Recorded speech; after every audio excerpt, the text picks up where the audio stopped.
মহেশতলার একজন মহিলা হাতুড়ে ডাক্তার দিয়ে প্রথমে তার ট্রিটমেন্ট হয়, তারপর তাকে কিছু হোমিওপ্যাথি ওষুধ দেওয়া হয়। অদ্ভুত ব্যাপার, অস্ত্রোপচারের পরে তাকে কিছু হোমিওপ্যাথি ওষুধ দেওয়া হয়, তারপরে অ্যালোপ্যাথি যেগুলো দেওয়া হয় সেগুলো মেয়াদ ফুরিয়ে গিয়েছিল। দেখুন, মহিলার পা বাদ এই যে ভেজালটা দেখুন, আমরা পশ্চিমবাংলায় ভেজাল আইপিএস দেখেছি, ভেজাল আইএএস দেখেছি, মন্ত্রী দেখেছি, শেষে ভেজাল ডাক্তার আগেও ধরা পড়েছে। এই যে বিশাল বড় একটা অভিযান চালানো হয়েছে, সেবাশ্রয়ের নামে ৬০০ কোটি টাকা খরচা করা হয়েছে, টাকা তোলা হয়েছে, সরকারি টাকা অপচয় হয়েছে, দেখা গেল ভিতরটা পুরো ফাঁপা। জুনিয়র ডাক্তার নাহলে ডাক্তারই নয়, এরকম লোককে দিয়ে ট্রিটমেন্ট করানো হয়েছে। বহু মানুষের জীবন সংকট হয়েছে খালি রাজনৈতিক স্বার্থে। যে মহিলার পা কাটা গেছে, আরও কিছু লোক আছেন ক্ষতিগ্রস্ত, তারা কমপ্লেন করছেন। খুবই অপরাধজনক কাজ এটা। যারা এর সঙ্গে যুক্ত সবাইকে সাজা দেওয়া হবে।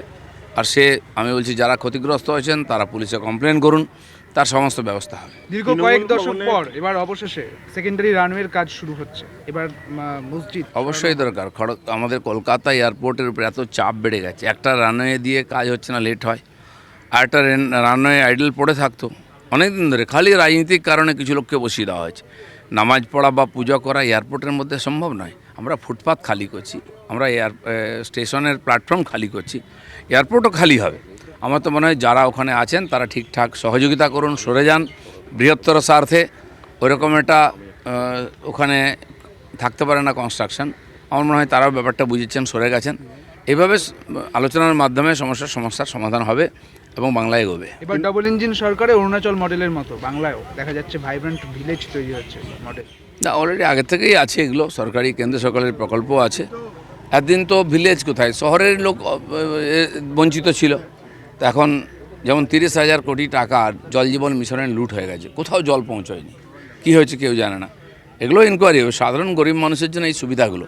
আর এই ধরনের বিভিন্ন প্রকল্পের মাধ্যমে গ্রামের সাধারণ মানুষের কাছে আর সুবিধা পৌঁছে দেওয়ার জন্য কেন্দ্রীয় যোজনা আছে, তার লাভ আমরা নিচ্ছি। তৃণমূল ভবনে কে বসবে সেই নিয়ে দড়ি টানাটানি। ঋতব্রত শিবির বলছে যে আমাদের কাছে নোটিশ আছে, আর কালীঘাট বলছে যে ওদের ওটা নোটিশ না, ওটা অবজারভেশন। তো এখনও কিছু হয়নি। দেখুন, আইন কানুন তা আমাদের এতে কোনো ইন্টারেস্ট নেই। আমরা চাই তারা বিরোধী হিসেবে বিধানসভায় আসুন, সরকারের কাজের আলোচনা করুন, সমালোচনা করুন, যাতে কাজ ঠিকঠাক হয়, সহযোগিতাও করুন।